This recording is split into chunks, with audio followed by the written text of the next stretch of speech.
Nos vamos para la noticia del mundo que está en Siria. Nos atiende el embajador de los Estados Unidos en Siria, Robert Ford. Fue embajador hasta 2014 y la primera pregunta es, ¿qué significa la caída del señor al-Assad? Pero sobre todo, ¿qué significa la llegada de un líder de la yihad? Good morning, Ambassador, and thank you so much for being here today with us at W Radio. It's my pleasure. Thank you for the invitation. Ambassador, our first question is, what does it mean, the fall of Bashar al-Assad? But more than that, what does it mean, the arrival of, well, this ISIS forces now to the power? Fall of the Assad government means that a horrible, brutal dictatorship that murdered tens of thousands of people, that held them in atrocious prisons, tortured them, regularly tortured people to death. That regime is finished. ISIS has not come to power in Syria. That is simply not correct. There is a group of armed opposition groups. Some are political Islamists. Some are not at all religious.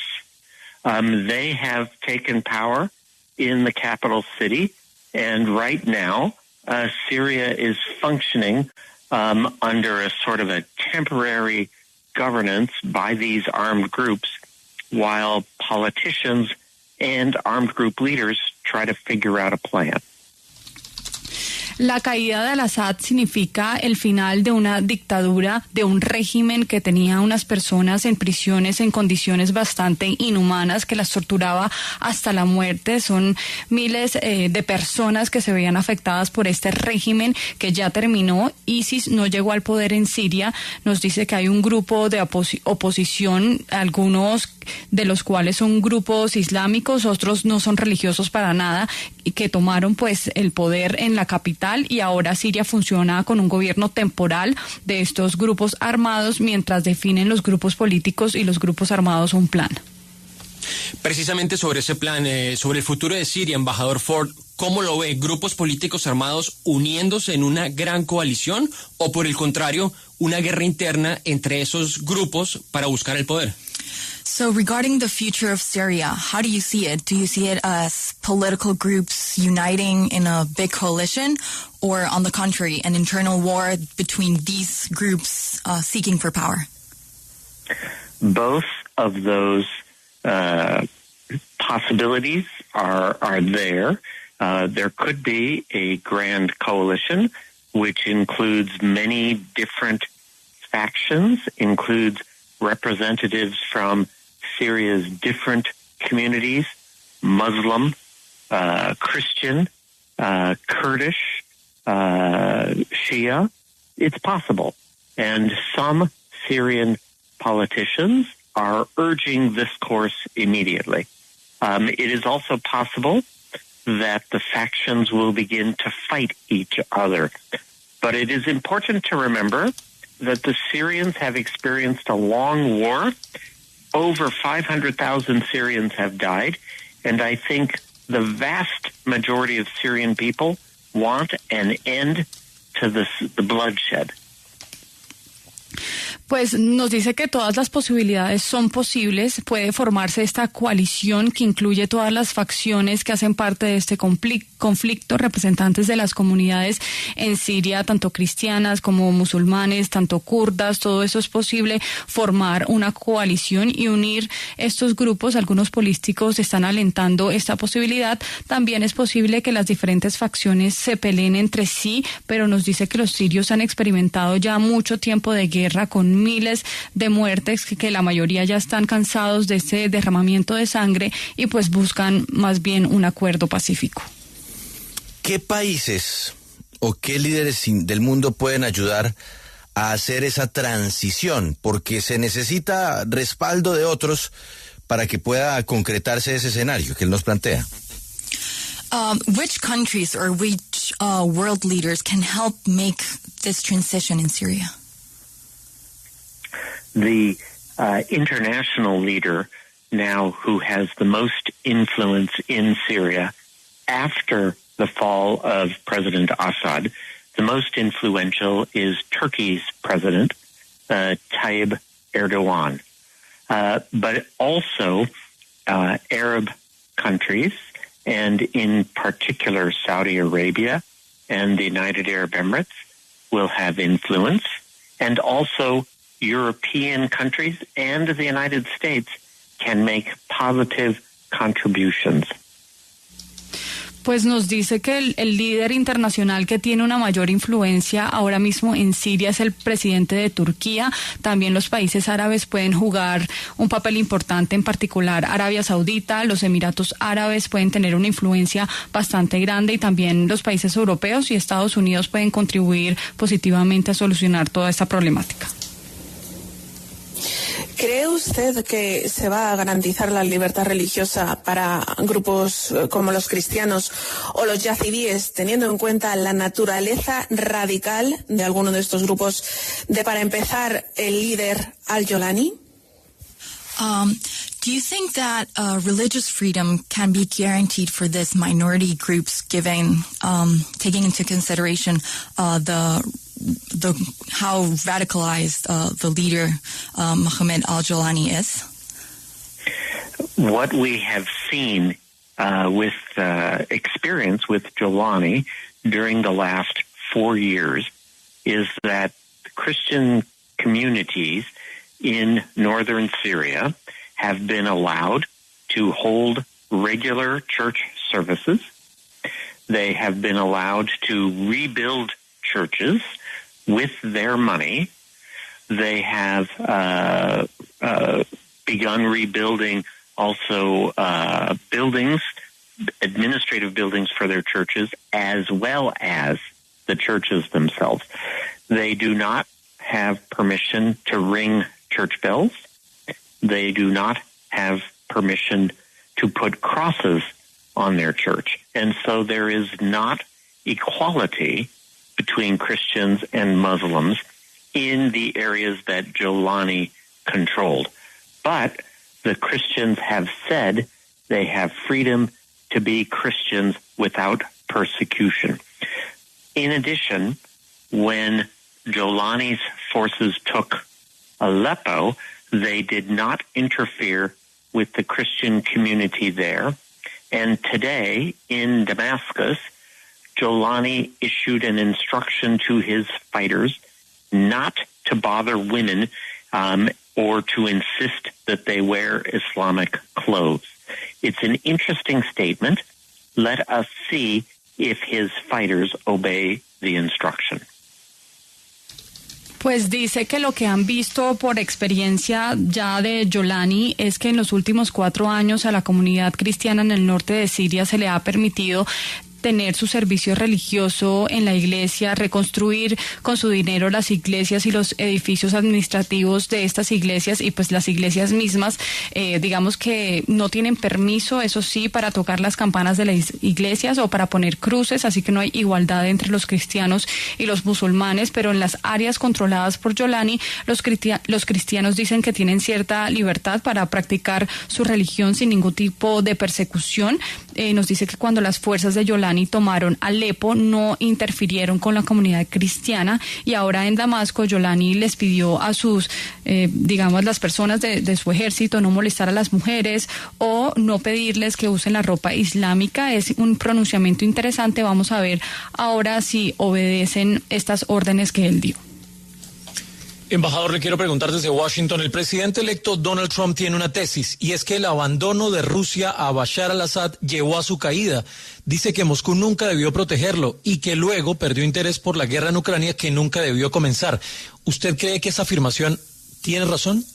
So this question comes from a correspondent in Washington, and he says that U.S. President-elect Donald Trump has a theory, and he believes that Russia's abandonment of Syrian President Bashar al-Assad is what led to this downfall, to his downfall, and that Moscow should never have protected him well, in the first place, and that, second of all, he lost interest over the war in Ukraine, that it should have never started. Do you think that is true?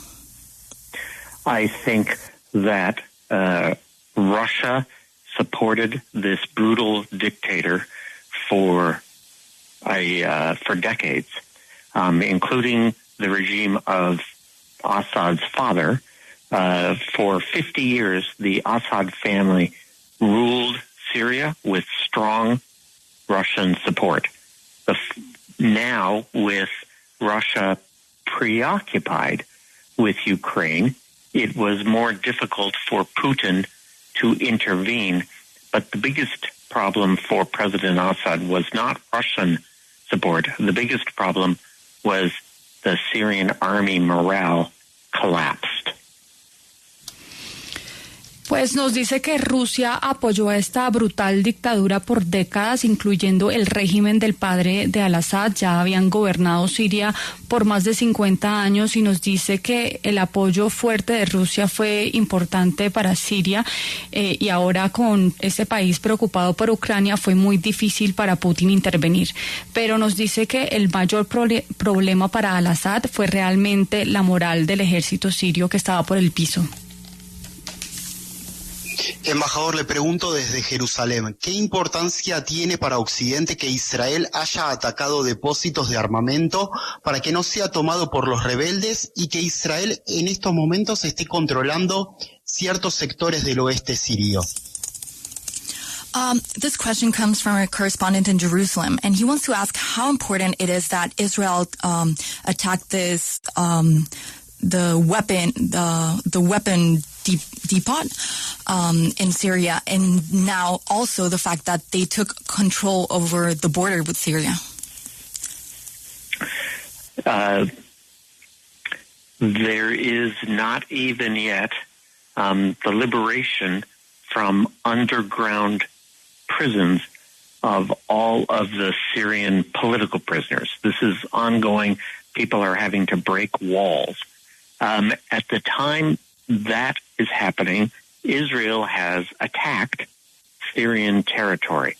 It is not the way to begin a good relationship with a new government in Syria, especially because the Syrian armed opposition did not attack Israel during the civil war, and the Syrian armed opposition always was focused on fighting Assad and didn't pay any attention to Israel.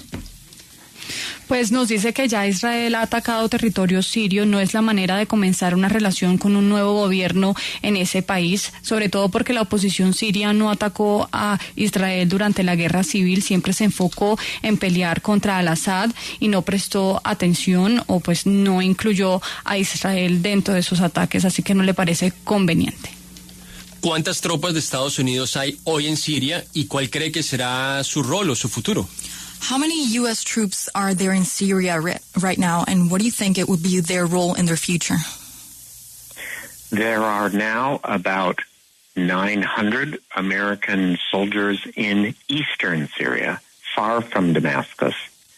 And along with them, there are American contractors who are helping with logistics. They have been in eastern Syria for 9 years, trying to destroy the last remnants of ISIS, the Islamic State. This mission continues and continues and continues. And I think in the end, American soldiers cannot fix this problem of ISIS. Only Syrians can fix this problem. And the American soldiers need to leave, and Syrians, and especially Syrian Sunni Muslims, have to take responsibility for fixing this problem, maybe with some American supplies or Turkish supplies, but let Syrians fix the problem. Pues responde que hay 900 soldados en el este de Siria, muy lejos de Damasco. Con ellos hay contratistas estadounidenses que se encargan de la logística. Tienen presencia hace 9 años tratando de destruir a ISIS. Nos dice que pues su misión continúa tratando de acabar el Estado Islámico, pero nos dice que ya se debería acabar esta presencia de soldados estadounidenses. Deben dejar que este problema de ISIS lo resuelva solo Siria, específicamente los musulmanes, y pues Estados Unidos debe abandonarse para dejar que pues estos sirios tomen responsabilidad y los musulmanes en especial del problema, con apoyo, eso sí, de los turcos o de los estadounidenses en cierto armamento o apoyo de otra manera, pero que acaben su presencia ahí. Quisiera saber cómo queda Irán, porque pareciera que esta es la prueba de que el régimen iraní efectivamente está muy debilitado por el impacto que ha tenido la guerra de Israel en Oriente Medio. ¿Qué nos puede decir el embajador? We want to ask about Iran. How is Iran right now? We see, well, what we perceive it has weakened a lot, especially now with the war in Israel. But what can you tell us about this? I am not an Iran expert, but I know that Iran has suffered a big defeat in Syria, and it also suffered a big defeat in Lebanon. I think now the Iranian government in Tehran is very nervous. It has little ability to defend itself against air attack from Israel or the United States. The government says that it wants to negotiate a deal about its nuclear program, but at the same time, we must wonder whether the Iranian government will continue its nuclear program in secret. Well, thank you so much, Ambassador Robert Ford, for your time in W Radio. It's been a pleasure having you today in our show. Oh, it was my pleasure. Thank you for the invitation. Thank you so much for your time. Okay. Nos responde ya al final que no es experto en el tema de Irán, pero nos dice que Irán ha sufrido derrotas bastante grandes en Siria, derrotas bastante grandes también en el Líbano. Nos dice que el gobierno en Teherán está bastante nervioso porque tiene una habilidad bastante limitada en este momento para defenderse de cualquier ataque de Israel y de los Estados Unidos. Y el gobierno de Irán dice que quiere negociar un acuerdo sobre el programa nuclear, pero al mismo tiempo hay preocupaciones de que pueda continuar con su programa nuclear en secreto.